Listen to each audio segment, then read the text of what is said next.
Bom dia, senhoras e senhores. Obrigado por aguardarem. Sejam bem-vindos à Conference Call do Magazine Luiza, referente aos resultados do primeiro trimestre de 2019. Neste momento, todos os participantes estão conectados apenas como ouvintes e mais tarde iniciaremos a sessão de perguntas e respostas quando as instruções para os senhores participarem serão fornecidas. Caso necessitem de alguma assistência durante a audioconferência, queiram, por favor, solicitar a ajuda de um operador digitando *0. Gostaria agora de passar a palavra ao senhor Frederico Trajano, CEO do Magazine Luiza. Por favor, senhor Frederico, pode prosseguir. Bom dia a todos. Muito obrigado por participarem do nosso call de resultados, referentes ao resultado do primeiro trimestre. A gente está aqui mais uma vez com todo o nosso time de diretoria executiva. Eu vou apresentar inicialmente, depois o Roberto Belíssimo vai dar mais detalhes dos nossos resultados e nós estaremos abertos aí para suas perguntas ao final da nossa apresentação.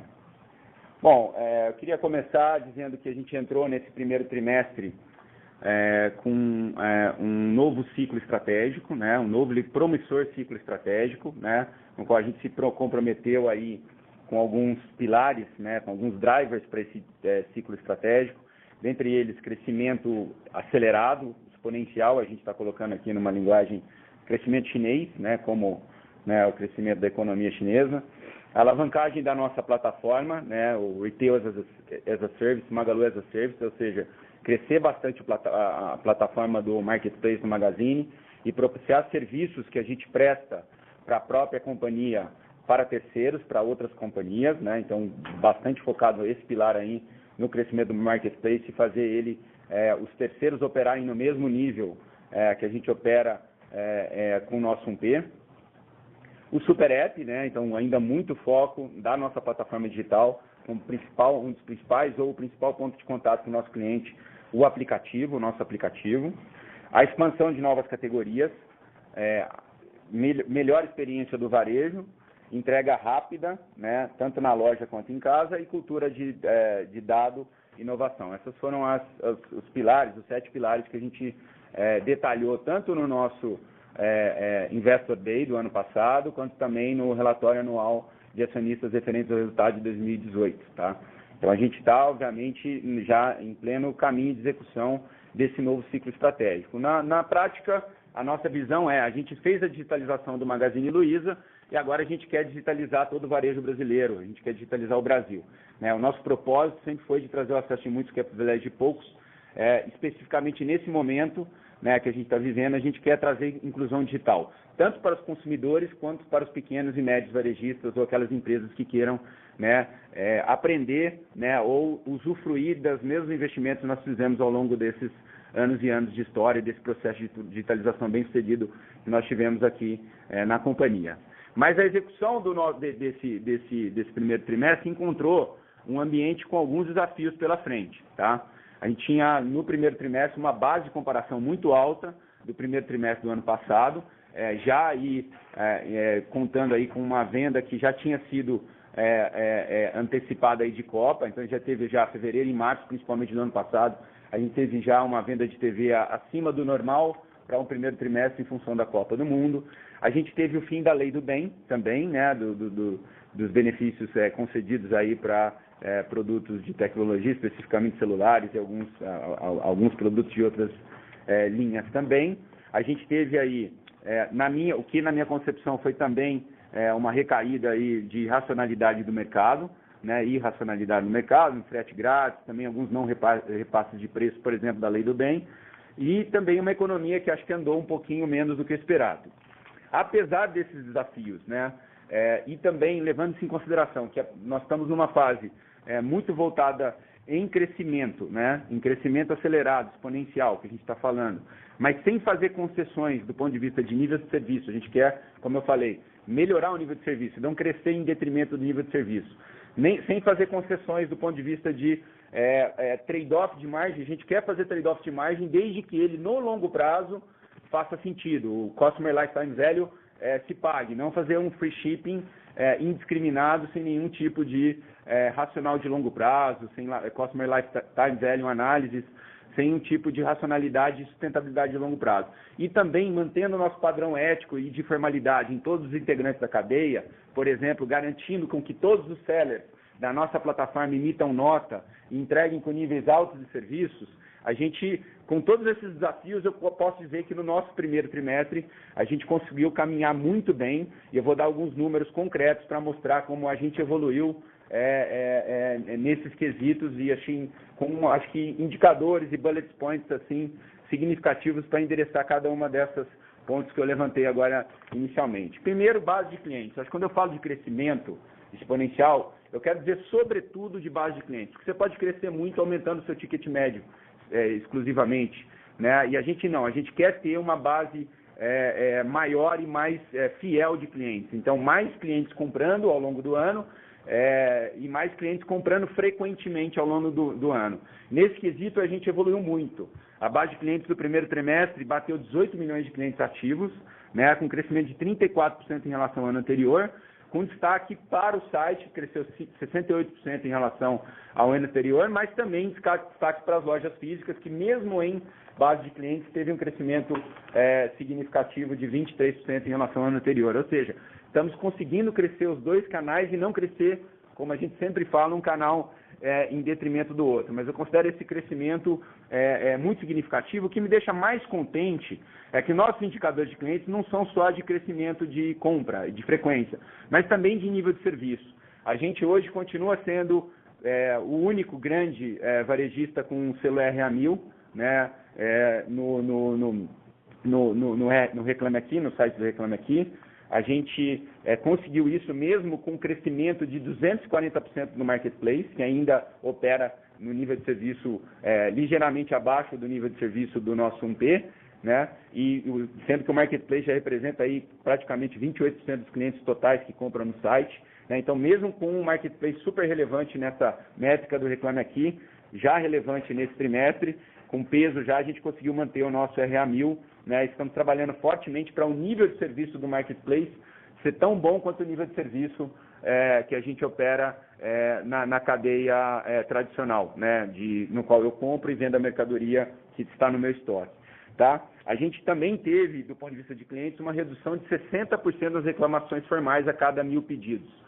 Né? Acho que um índice muito positivo, um trabalho muito forte aqui de toda a equipe. A gente melhorou também em 26% as soluções na primeira ligação, quando o cliente faz uma ligação. Estamos melhorando os processos de cancelamento, né? O tracking de pedidos também é integrado no WhatsApp. Uma série de melhorias que nós estamos fazendo com muito foco aí, não tem uma bala de prata, é muito trabalho, né, de toda a equipe em garantir que a gente consegue crescer, né, no ritmo que a gente tem, mas ao mesmo tempo subir muito o nível de serviço, a barra do nível de serviço do e-commerce brasileiro. A gente não vai esperar nenhum player internacional chegar aqui para melhorar o nosso nível de serviço. Nós, como player nacional, a gente vai fazer isso e puxar a barra aqui do varejo como um todo, e a gente está conseguindo fazer com isso, apesar do crescimento acelerado, que muitas vezes não impõe alguns percalços nesse sentido, tá? Falando especificamente do e-commerce, a gente cresceu 68%, como eu falei, base de clientes, 50% na venda, né? E a gente cresceu menos a venda do que a base de clientes, porque a gente, obviamente, está querendo vender mais itens diferentes, né? Dobrou o número de itens distintos vendidos, né, no primeiro trimestre em relação ao primeiro trimestre do ano passado. A gente entrou em categorias de ticket médio menor, a gente lançou a categoria de livros, a gente está crescendo bastante a categoria Mercado Magalu, né? A gente continua investindo bastante no e-commerce e no aplicativo, né? Sendo que para o aplicativo a gente tem esse objetivo estratégico de torná-lo um super app, e o primeiro foco de tornar o aplicativo um super app está na expansão da base de sellers, número de itens vendidos e categoria, para depois a gente entrar em serviços, pagamentos, etc. e tal. Nosso foco nessa primeira fase do Super App está em expandir categorias de produtos, né, lançamento do livro, e o que eu vou mencionar, obviamente, mais para frente, que é um assunto, acho que todos querem ouvir, que a Netshoes também está muito voltada para, de fato, a gente conseguir expandir essa base de categorias que faz parte da nossa estratégia. Do ponto de vista do aplicativo, a gente atingiu 33 milhões de downloads, e nós estamos com um índice de Monthly Average Users, MAU, que é o linguajar técnico aí para essas coisas, usuários mensais ativos, de 6 milhões, um crescimento também expressivo em relação ao ano passado. E a gente também alavancou muito o crescimento do e-commerce, além do próprio Marketplace, que cresceu 240% no trimestre, que ajudou bastante o crescimento geral do e-commerce, e também o nível de serviço da logística, a equipe da logística trabalhando muito bem, conseguindo aí já entrega expressa em até 48 horas, atingindo aí já 33% das promessas de vendas totais do e-commerce, um número muito expressivo, que somado aí ao índice do Retira Loja, que também está em até 48 horas, em média, né, a gente já tem cerca de 60% né, das nossas vendas totais do e-commerce já sendo recebidas ou retiradas em menos de 48 horas pelos consumidores, tornando esse nível de serviço muito difícil de ser batido por concorrentes que não operam na nossa lógica de multicanalidade com esse nível de serviço que 1P nos garante também. Então, enfim, um resultado muito positivo do e-commerce, já muito impactado pelo crescimento acelerado do marketplace, né? A gente atingiu aí 5 mil sellers e fomos para 5 milhões e 400 mil SKUs na nossa plataforma. Então, e isso começa a gerar um efeito de rede, mais usuários atraem mais sellers, que por sinal eu tenho mais produtos, que acaba atraindo mais usuários, né? E o famoso efeito de rede, que é uma coisa que a gente está buscando muito, né? Com esse ganho de escala, com essa fase de crescimento chinês, já começa a dar os primeiros indícios de que está se materializando. Dentro do marketplace também a gente trabalha muito, nós temos dois clientes, a gente tem o cliente final e a gente tem o seller, que eu considero um cliente também. Então, quando você trabalha numa estratégia de plataforma de ecossistema, você tem que entender agora que é um mercado de dois clientes, né? A gente começou a prestar serviços para esses clientes sellers, né? Não só o catálogo e trazer aquisição de clientes, né? Via nossa plataforma, nosso aplicativo, mas também a gente está rolloutando aí tanto o Magalu Pagamentos, quanto o Magalu Entregas, na sua modalidade mais básica. O Magalu Entregas já tem 53% dos sellers que usam os contratos padrões do nosso site com taxas de custo de frete muito menor, né, do que o que eles têm negociando diretamente com as grandes transportadoras, mas também rolloutando modalidade cross-dock, no qual a gente usa, por exemplo, a Logbee para fazer entrega para os sellers, aí com nível de serviço muito melhor e taxas ainda menores, né? No caso da modalidade cross-dock, 20 sellers que a gente está pilotando agora, tem uma série de ajustes a serem feitos aí para permitir com que a gente possa rolloutar isso com grande qualidade. Mas é um nível de serviço com seller, compartilhando o que a gente tem de diferencial no 1P, que é a malha Luiza, que é a Logbee. A gente quer passar isso para o seller também através dessa modalidade cross-docking, já com 20 sellers aí no trimestre. E o Magalu Pagamentos também, que já conta com 3.750 sellers, e nesses casos aí já estamos ajudando esses sellers antecipando os recebíveis, sempre cobrando taxas assim racionais, econômicas para eles, né? Lembrando que a gente acha super importante que eles trabalhem com o capital de giro saudável, então muito a estratégia de pagamentos está aí para fazer com que o seller tenha sucesso na sua empreitada e consiga crescer com sustentabilidade junto com a gente. A gente sempre tem essa visão que a nossa plataforma quer ser absolutamente a melhor opção para o seller, não só para o cliente final, tá? Falando um pouco de loja física, a gente teve mais um ótimo trimestre, né, com um desafio enorme, porque o ano passado a gente tinha tido um crescimento same-store sales já influenciado pela Copa de 16%, né? A gente conseguiu crescer aí um total de 16% nas lojas, né? Aí com 8% mesmas lojas, sobre 16% mesmas lojas do ano passado, sem Copa do Mundo, né? Um trabalho extraordinário, ganho de share em todas as regiões, praticamente todas as categorias, nesse primeiro trimestre, com toda essa dificuldade aí também da lei do bem, que impõe uma dificuldade maior de rentabilidade para as equipes comerciais, mesmo assim a gente conseguiu crescer. E eu queria destacar muito também, que a gente sempre olha muito mesmo as lojas, mas dessa vez a gente cresceu a base total de lojas, né? A gente acelerou bastante a expansão no ano passado, abrindo 100 lojas, né? E as lojas novas já estão contribuindo com 9 pontos percentuais desses 18, e já ajudando bastante o crescimento geral, né, das lojas físicas. Vão crescer 16% lojas físicas. Nesse momento de economia desafiador, é um número muito positivo, né? E acho que essa participação das lojas novas nesse crescimento já indica também que essas lojas estão operando com índices de faturamento ainda acima daqueles que a gente imaginava inicialmente. E nesse quesito de loja nova, eu queria destacar também um anúncio que a gente fez semana passada, que foi o acordo de compra de alguns pontos comerciais, da empresa que é a dona de uma parte das lojas do Armazém Paraíba na região norte e nordeste, né? Foram 48 lojas aí em Pará e Maranhão, inaugurando aí a nossa entrada na região norte, uma região super promissora, acredito hoje até desassistida do ponto de vista do varejo, né? Sendo que essas lojas, dentro do nosso modelo de multicanalidade, não só vão ajudar a gente a ganhar base de clientes, faturamento na loja física lá, mas também vão ajudar bastante o e-commerce a melhorar a penetração lá na região norte. Lembrando que muita gente hoje faz campanha de frete grátis no e-commerce e essas empresas sempre excluem a região norte, né? Então, o Magazine Luiza, a partir da inauguração, não vai mais excluir a região norte em campanhas de frete grátis. Vamos estar também beneficiando os consumidores de e-commerce lá com o nosso centro de distribuição e com o apoio das nossas lojas físicas para boa parte dos SKUs que a gente tem disponíveis na região. Então, mais um ponto positivo, que eu acho que vai ser positivo tanto para a loja física quanto para o próximo e-commerce.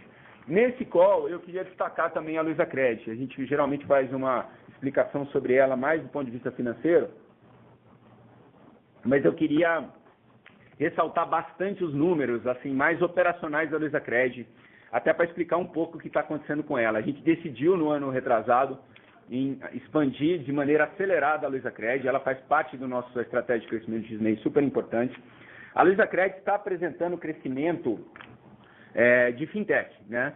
O crescimento da Luizacred de carteira de crédito nesse ano foi de 48% de carteira de crédito nesse trimestre em relação ao trimestre do ano passado.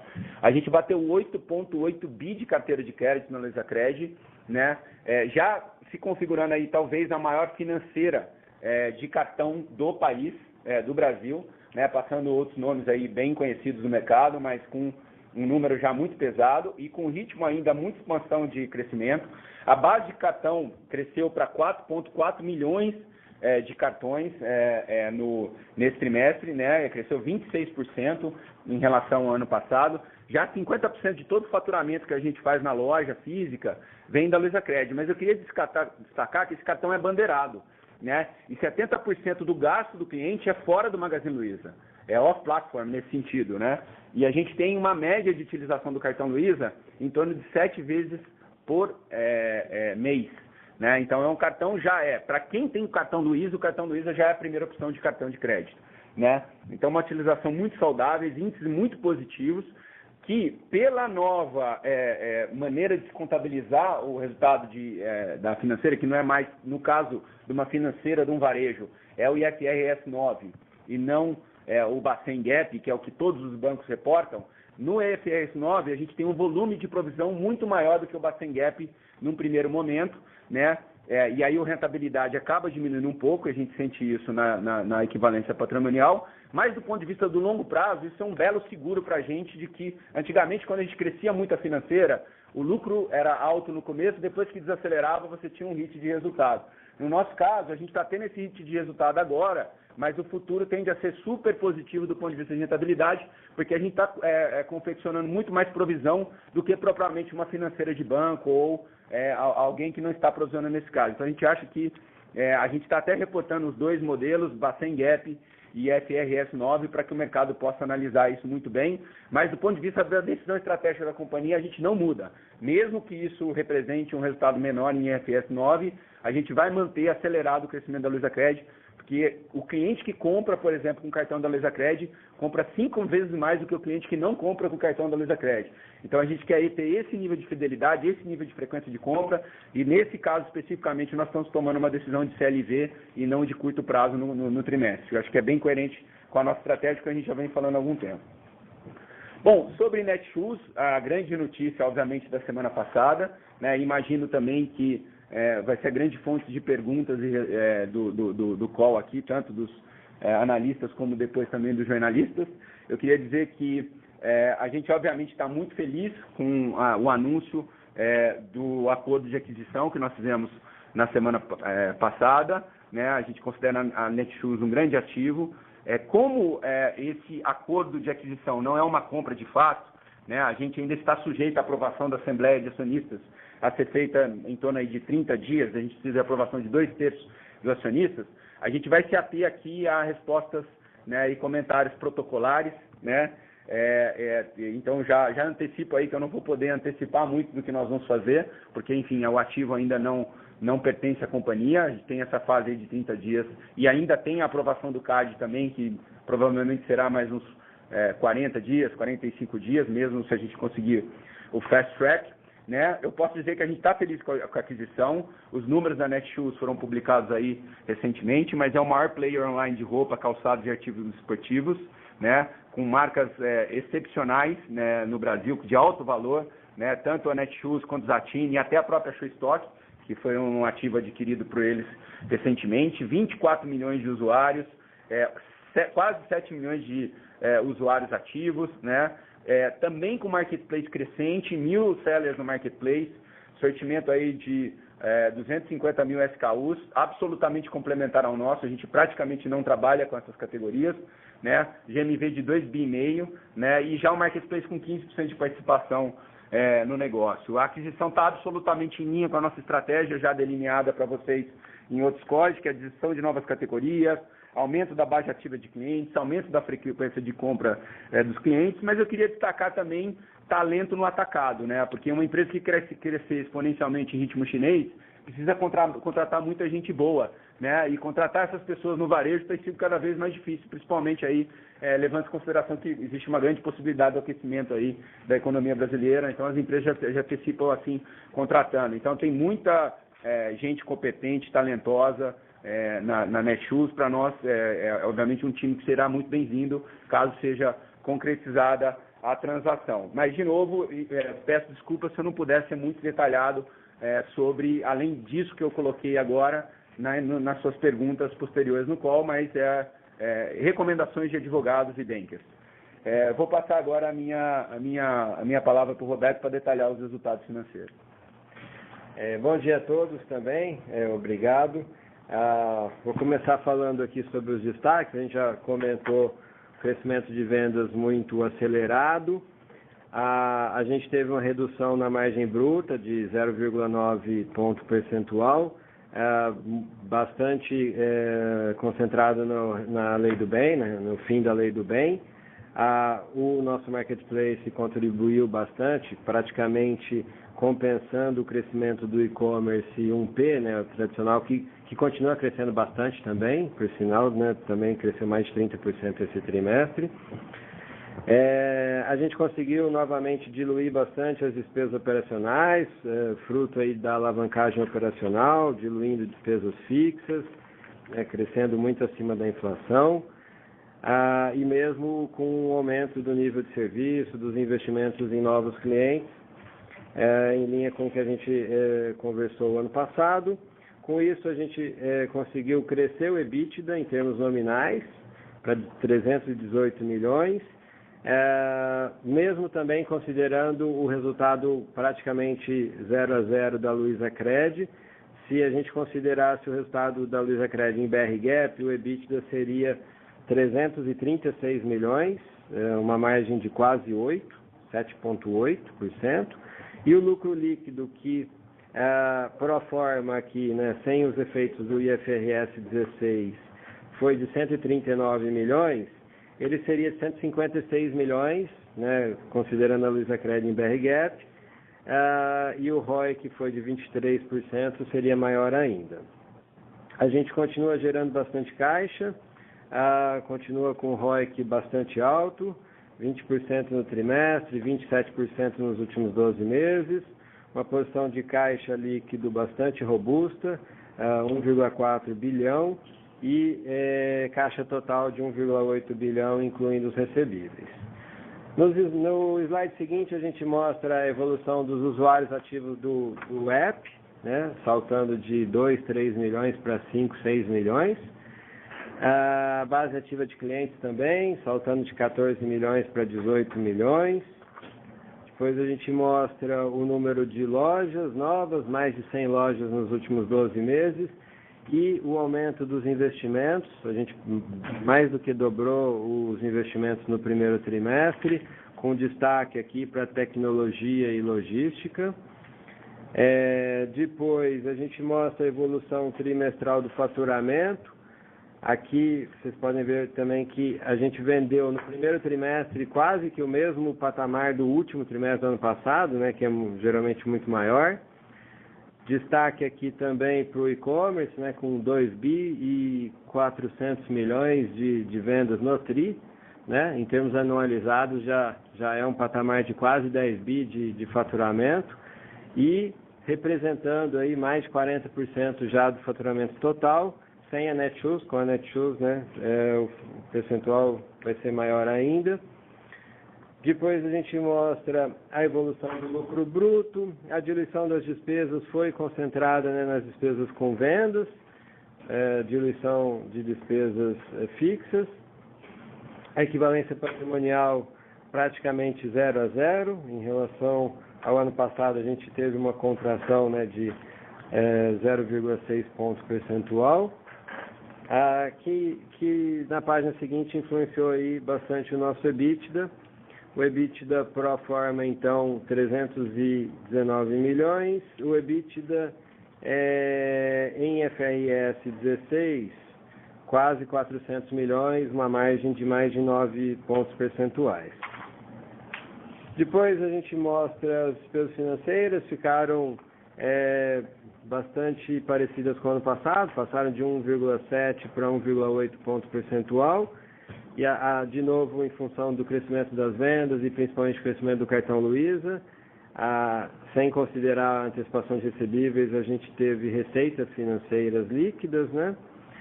Embaixo a gente mostra o capital de giro, continuamos melhorando a posição de capital de giro líquido e com isso melhorando a posição de caixa líquido. Em 12 meses aumentou praticamente 100 milhões, de 1,3 para 1,4 bilhão de reais. Depois a gente mostra a geração de caixa, a evolução do lucro líquido, que a gente já comentou. Depois um pouco mais de dados sobre a Luizacred. Então, em 12 meses a gente aumentou quase 1 milhão de cartões na base da Luizacred. Aqui um destaque para quase 500 mil usuários já do app do cartão Luiza, que a gente lançou há cerca de 6 meses. E nas contas novas a penetração tem sido de quase metade. Então, cada vez mais os nossos clientes vão usufruir aí do app do cartão Luiza, uma experiência melhor ainda. A Luizacred cresceu muito, faturou também 5,7 bilhões de reais, com destaque para o crescimento dentro do Magazine Luiza, né? Então a participação da Luizacred aumentou mais ainda, chegou a praticamente 50% das vendas das lojas físicas e cresceu 40% no total.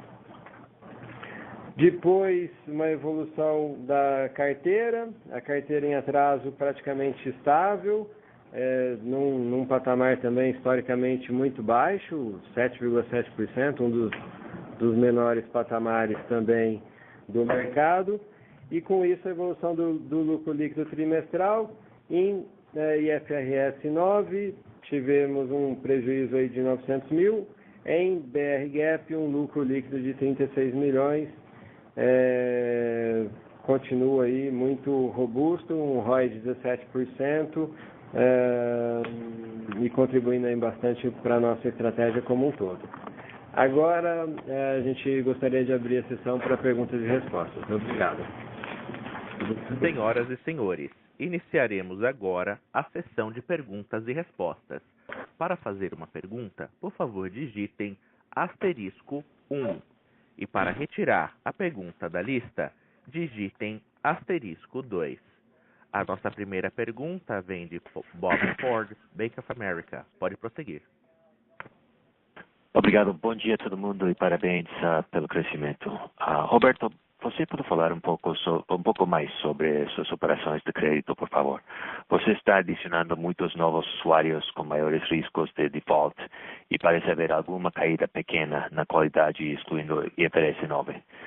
Você está feliz com esse desempenho? Está dentro do seu plano ou como vocês estão pensando no crescimento dos usuários para aqui para frente? Bom dia, Bob. Obrigado pela pergunta. Na verdade, Bob, a gente está com um nível de aprovação muito baixo, assim, continua muito conservador. A gente não está colocando clientes mais arriscados para a base de cartões Luiza. O que está acontecendo é que a gente tem mais clientes novos, né? Então, clientes novos geralmente trazem um pouco mais de provisões no curto prazo, mas depois eles trazem muito retorno a médio e longo prazo. Então, assim, o perfil de risco da carteira, o índice de inadimplência da carteira, da Luizacred, está, assim, absolutamente controlado. A gente está muito feliz com a operação e acelerando, assim. A gente quer acelerar, quer crescer mais ainda. Esse ano a gente deve vender muito mais cartões do que vendemos no ano passado. E o resultado desses cartões, né, a médio e longo prazo tendem a ser muito positivos, tanto para o varejo quanto para a Luizacred também. Então não houve assim, uma mudança no perfil de risco.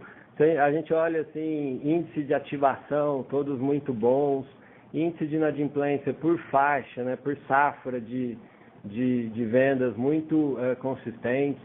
Então a operação está bastante assim, equilibrada. Em IFRS 16, infelizmente, vamos dizer assim, tem esse fator que antecipa muito provisões, mas é um fator absolutamente assim, contábil e conservador. Acho que, adicionando aí, Bob, a resposta do Beto, eu queria destacar duas coisas. Queria destacar o índice de eficiência da Luizacred, que a gente está batendo aí o maior índice histórico, né? Menor, né? De despesas da operação sobre receita. A gente pode chegar aí em torno de 36%, 38% no final do ano, uma das financeiras mais eficientes do mercado, né? Porque com esse ganho de escala a gente consegue diluir bastante essa questão e que a gente também está conseguindo aumentar muito a receita por usuário. Né? Tanto ele está usando mais o cartão, tanto dentro quanto fora, como também ele está consumindo outros tipos de produto, como o crédito pessoal no cartão e também a fatura parcelada. Né? Então a gente está conseguindo também rentabilizar mais cada usuário, tornando a dinâmica de longo prazo desse cliente novo extremamente positiva. A gente está, na prática, embora o número do curto prazo não pareça ser o caso, extremamente positivos em relação ao resultado da Luizacred dos próximos anos. Ok, fica muito claro, obrigado. Freddy, existem vários ativos hardline à venda no Brasil. Você está começando a ver uma disposição maior para fazer o tipo de negócio de leasing que você viu no Armazém Paraíba? Desculpa, você poderia perguntar de novo, Bob? Sim, eu percebo muitos ativos à venda em hardline, no setor hardline em Brasil. E estou perguntando se você está começando a ver uma maior disposição dos vendedores para aceitar um negócio de leasing como na estrutura de Armazém Paraíba. Tá, Bob, acho que sim, tem mais, a gente tem aí o setor, assim, ele saiu da crise muito enfraquecido, então você tem várias redes regionais aí que saíram com muitas sequelas, né, desse período de crise financeira, né, do país, né, crise econômica do país, né, então você tem empresas que simplesmente estão desistindo, né, de atuar na categoria. Agora, para nós, a aquisição desses pontos, ela é feita com máxima racionalidade. A gente não comprou a empresa, a gente comprou os pontos comerciais, como você bem disse, num valor que está em linha com o valor que a gente costuma pagar para inauguração. É um valor menos de 1 milhão aí por ponto, né? Que a gente conseguiu na negociação. Para mim, é super importante que eu sempre vou privilegiar a expansão seguindo a racionalidade do investimento por ponto comercial. Se a loja do futuro é um shoppable distribution center, eu tenho que ter valores, né, tanto de aluguéis quanto do investimento por esse ponto compatíveis com isso, tá? Não faz sentido você estar pagando grandes prêmios, né, por pontos, etc. e tal. Então a gente tem seguido há muito tempo uma racionalidade extrema aí com relação ao valor que a gente paga por unidade, por coisa. Então, assim, eu acho que ainda vamos privilegiar o crescimento orgânico, porque você tem ainda mais disponibilidade de pontos vazios do que de varejistas com dificuldade financeira, Bob.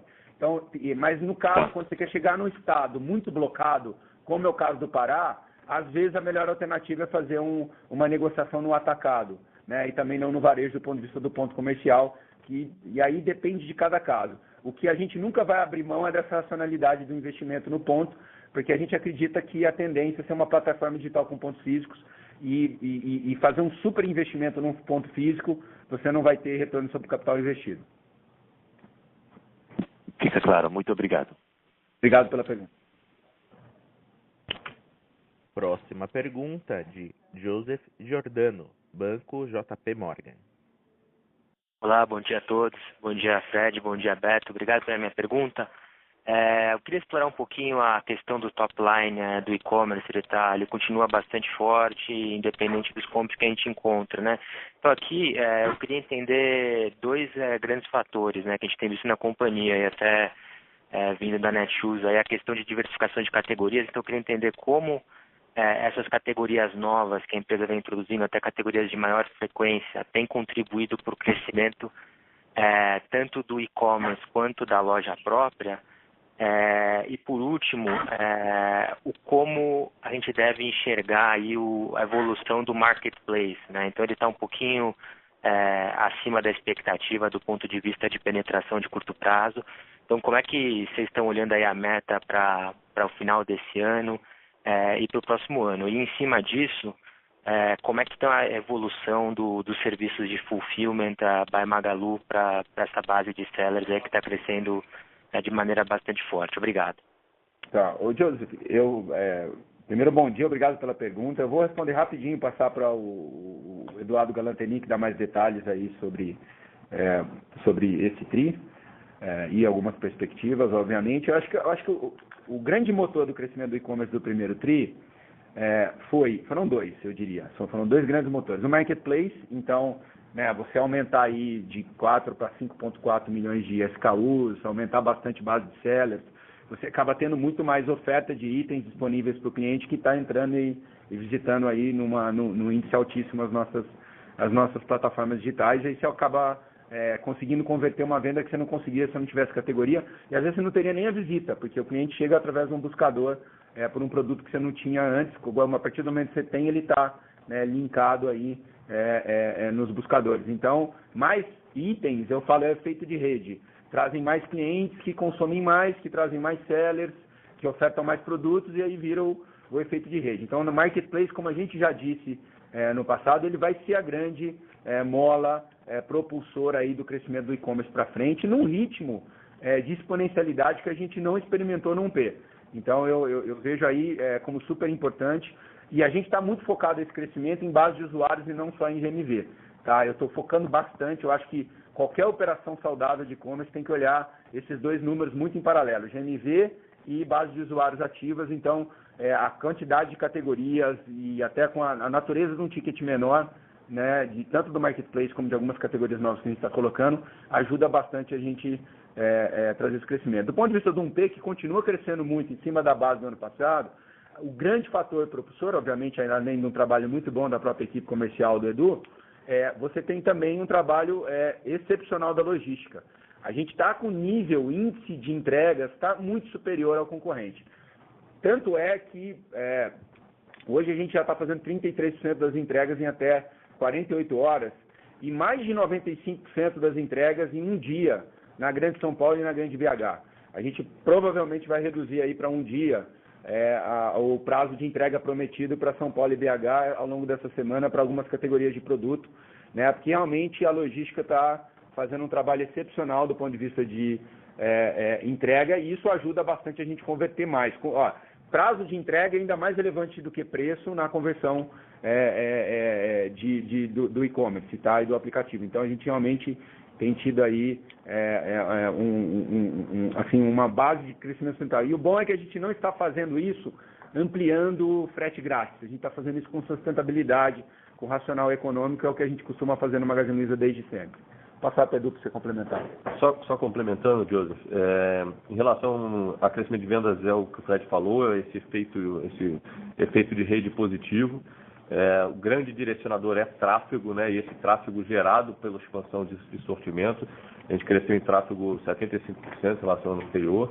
E quando a gente vê o número de itens vendidos, embora a gente tenha um GMV de 50%, foi quase mais de 90% de peças vendidas no período, né? Então, isso vem gerando esse crescimento de visita que compra de tudo. Compra esses produtos novos, compra os produtos tradicionais. Tá? Complementando em relação ao marketplace, o Fred falou, continuar no ritmo de crescimento forte. Um dos principais motivadores de venda de marketplace naturalmente o número de sellers e a nossa capacidade de onboarding, né, de sellers que estão entrando na plataforma, ela vem crescendo mês após mês. Tá? Então a gente já está num ritmo de entrada de sellers bem superior ao que a gente começou o ano atualmente. E em relação à questão de Magalu Entregas, a gente hoje tem duas modalidades, a parte de contratos, como a gente já falou, com mais de 50% dos sellers nesse mecanismo e crescendo também mês após mês. Hoje a gente já está num número maior do que esse que era do fechamento do TRI. E o piloto para a modalidade cross-dock, a gente fez uma série de ajustes, tem ajustes fiscais, ajustes de operação, e pronto para começar a escalar, provavelmente ainda agora no final desse trimestre, início do próximo trimestre, a gente já vai começar a escalar a questão de Magalu Entregas, ok? Perfeito, muito obrigado. Próxima pergunta de Romil Couto, Santander. Bom dia, pessoal. Vocês podem dar um pouco mais de cor na performance de margem bruta? Acho que a gente viu aí uma piora sequencial versus o último TRI. Falando especificamente da parte de mercadoria, vocês conseguem dividir um pouco se foi muito efeito de mix de produto e também efeito da lei do bem, ou se continua sendo, em sua grande maioria, o aumento de e-commerce dentro das vendas totais? E que a gente deve esperar de margem bruta nos próximos trimestres? Um nível de queda parecido com esse primeiro TRI, acho que o segundo TRI é um pouco mais difícil de comparar dada a performance do ano passado, mas só para ter uma ideia de como vocês estão pensando a margem bruta para esse ano. Obrigado. Bom dia, Rubem, obrigado pela pergunta. Eu vou falar um pouquinho mais conceitualmente aqui, depois eu passo para o Beto se ele quiser adicionar alguma coisa à sua resposta, à minha resposta.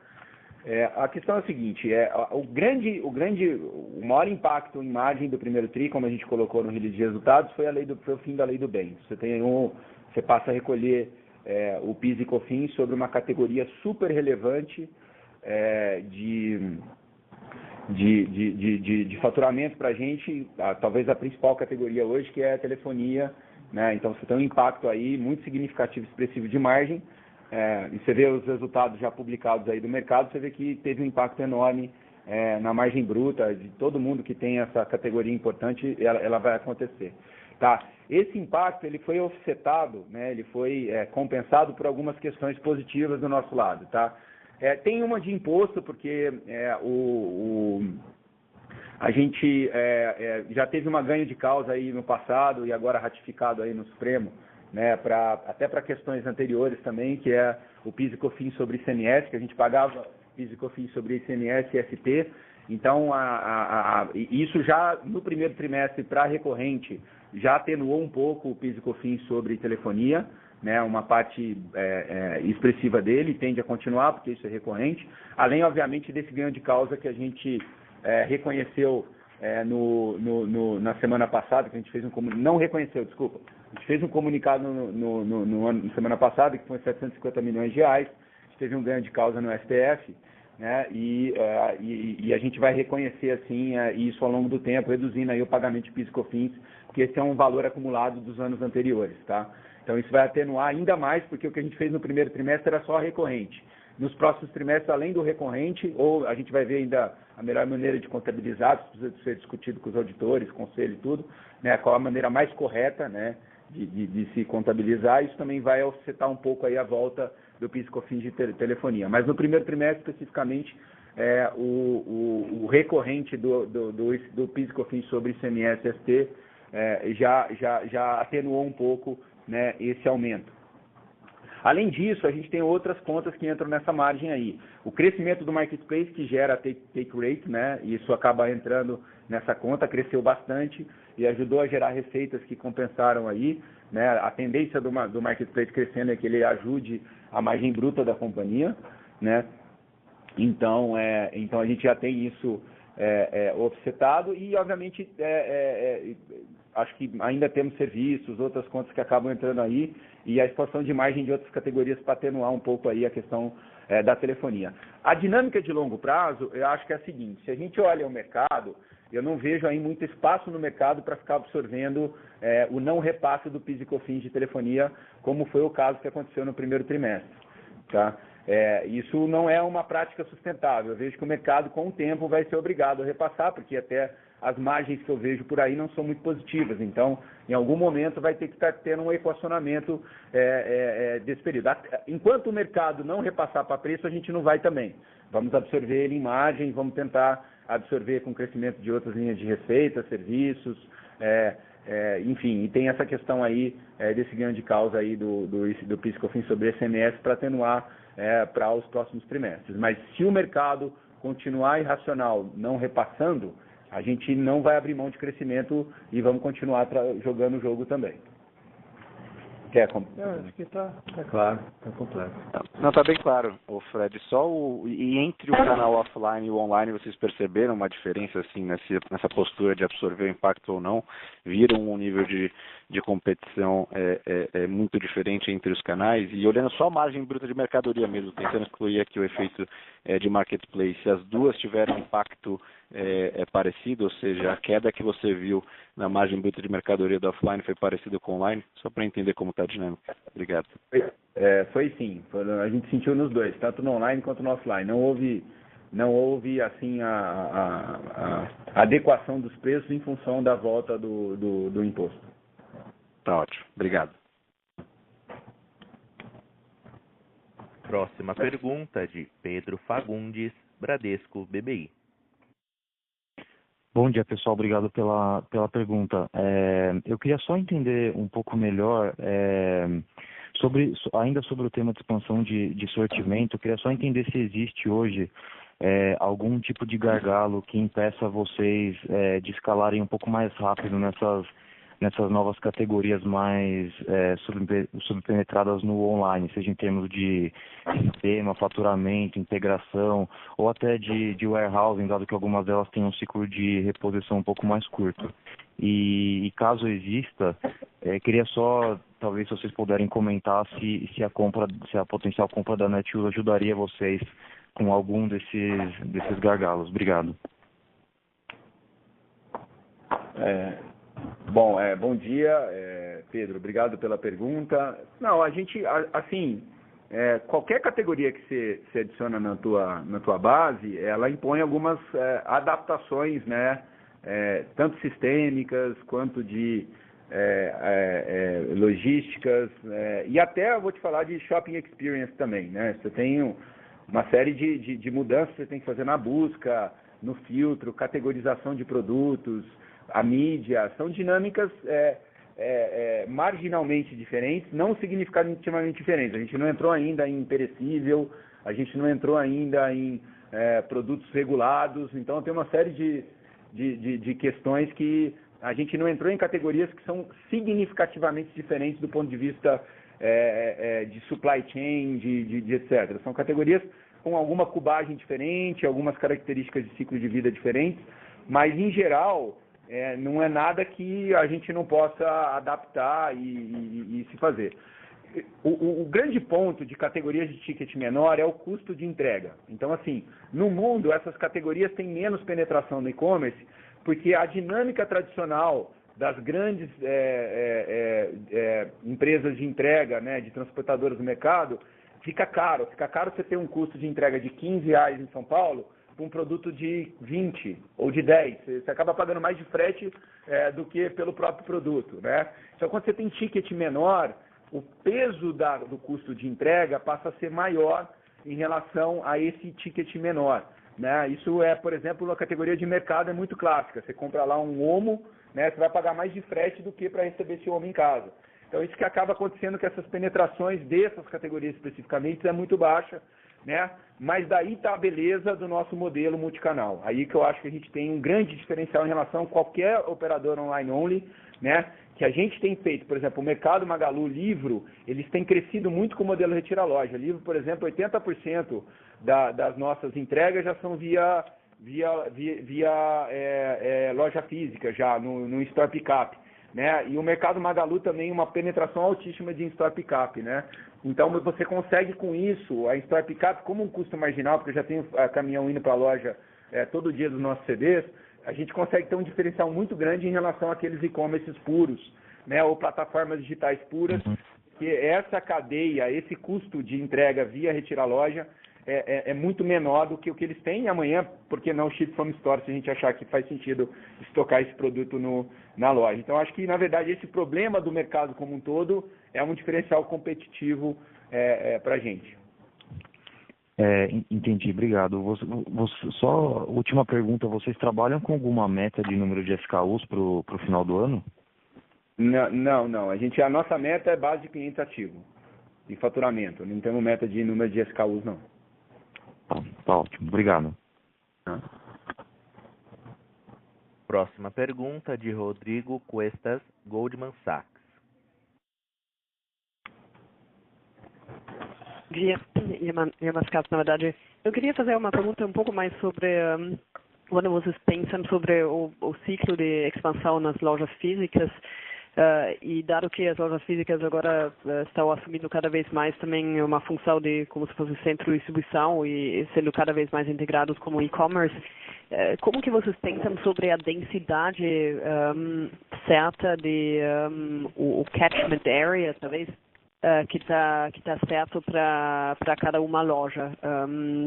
Imagino que varia um pouco para o tamanho da cidade, poder aquisitivo, mas se vocês puderem pensar, ajudar um pouco como vocês pensam sobre o quanto que o omnichannel e as funções diferentes das lojas está impactando o plano de abertura de lojas, tanto no curto e talvez no médio prazo. Bom dia, Irma, obrigado pela pergunta. Bom, Irma, hoje eu acho que assim é meio a resposta da sua pergunta é muito simples, porque a gente está ainda numa fase tão tem muito mato alto, que eu digo, né? Que a gente diz aqui expressão brasileira, que a gente estamos chegando aí a 1.000 lojas praticamente com as lojas do Pará, em pouco mais, quase 800 cidades. E se você pensar que o Brasil tem 5.000 municípios, né? A gente tem um potencial de abertura de loja ainda muito grande no Brasil, e nós temos uma característica: a gente consegue abrir loja numa cidade de 20.000 habitantes, com o modelo loja virtual, a cidades grandes capitais. A gente tem um formato tanto para shopping quanto para rua. A gente tem um leque de formatos super assim, flexível e que dá retorno em praticamente todo o mercado, né? Então, a gente quer cobrir aí a grande maioria dos municípios brasileiros, né? E estamos dando preferências para regiões novas, tá? Então, por isso que a gente entrou no Pará, né? Por isso que no ano passado a gente entrou em Goiás, né? E aí tem outros estados ainda que a gente não está no Rio de Janeiro, não estamos no Distrito Federal, não estamos no Espírito Santo, não estamos em outros estados da região norte, né? Mato Grosso a gente ainda não está. Então tem ainda muitos lugares e várias cidades também, mesmo dos atuais estados, que a gente não tem nenhuma loja. Não é que a gente está abrindo, irmã, uma loja do lado da outra que a gente já tem no mesmo bairro ou na mesma cidade, né? São todos pontos distantes que estão gerando bases de clientes totalmente novas e automaticamente ajudando a gente também a ter o melhor nível de serviço para o e-commerce nessas regiões. Por enquanto o mato está muito alto, é uma decisão muito simples da onde a gente tem que abrir, onde a gente não tem lojas, cidades que a gente não tem lojas, ou bairros de grandes cidades que a gente não tem loja. Ajuda bastante. Mais uma pergunta rápida. Se puderem me dar um detalhe a mais, ou talvez trazer algum número, ou detalhe a mais sobre a campanha de marketing que vocês estão fazendo atualmente do hashtag Magalu tem, que imagino que é justamente para ter o consumidor associar Magalu com um mix maior que vocês estão construindo. Como que a gente deveria pensar sobre essa campanha? Talvez alguns primeiros números que vocês conseguem compartilhar sobre o quanto que isso talvez tenha ajudado em tráfego, trazer nova base de clientes. Obrigada. Irma, assim, acho que é assim, um dos focos do marketing esse ano, nos últimos anos a gente focou muito os nossos esforços mais institucionais de marketing, tá? Porque obviamente a gente tem marketing performance, que é para vender, tanto no online quanto em loja física. O foco dos últimos anos foi muito para o aplicativo. A gente ficou muito tempo trabalhando aí o app na grande mídia, né? Na mídia de massa, que é a que você está se referindo também, e também nos nossos canais, redes sociais. A gente trabalhou bastante baixo aplicativo, etc e tal. A gente vai continuar batendo bastante o marketing no marketing no aplicativo, só que a gente vai querer somar a esse fato de que a gente tem um aplicativo muito bom, fácil de usar, e para compra no aplicativo a gente dá frete grátis, que a gente acaba anunciando também, o hashtag Tem no Magalu. Hashtag Tem no Magalu nada mais é do que um esforço enorme que a gente está fazendo agora que a gente tem uma diversidade enorme de categorias, né, de mostrar para o cliente que aqui ele compra muito mais do que uma geladeira, do que um telefone celular, do que um móvel. Ele pode comprar praticamente todas as categorias que ele quer, à exceção aí que eu falei de produtos perecíveis, alguns mercados regulados. Então, realmente, a gente quer divulgar bastante sortimento. Nós estamos ainda numa fase, eu não posso nem te dar muitos números, né? A não ser que aqueles que a gente já passou, que a gente cresceu o dobro em itens distintos vendidos no primeiro trimestre do que em faturamento. Então, cresceu 50% de faturamento, 100% em índices distintos e itens distintos, né? No primeiro trimestre no e-commerce. E também a gente cresceu mais quantidade de itens vendidos em loja física do que o faturamento de loja física. Ou seja, estamos vendendo para mais gente, né? Para pessoas diferentes, categorias diferentes também, né? Isso são números já concretos, mas não é só a campanha mais institucional de branding, hashtag Tem no Magalu, mas obviamente todo o trabalho de link building, de colocar ofertas diferentes. Você vê no Faustão ele anunciando produto de beleza, produto de bens de consumo, né? Você vê nas redes sociais a mesma coisa, você vê nas ofertas de 30 e spots de 30 segundos, até em campanhas de 1 minuto. A gente está colocando os produtos que o consumidor começa a identificar eles com a marca Magalu. Então, acho que é uma construção, precisamos de tempo, mas os indicadores de curto prazo são muito positivos. Obrigada. Encerramos neste momento a sessão de perguntas e respostas. Gostaria de passar a palavra ao senhor Frederico Trajano para as considerações finais. Eu queria mais uma vez agradecer a todos vocês participarem do call. Muito obrigado. A audioconferência do Magazine Luiza está encerrada. Agradecemos a participação de todos. Tenham um bom dia.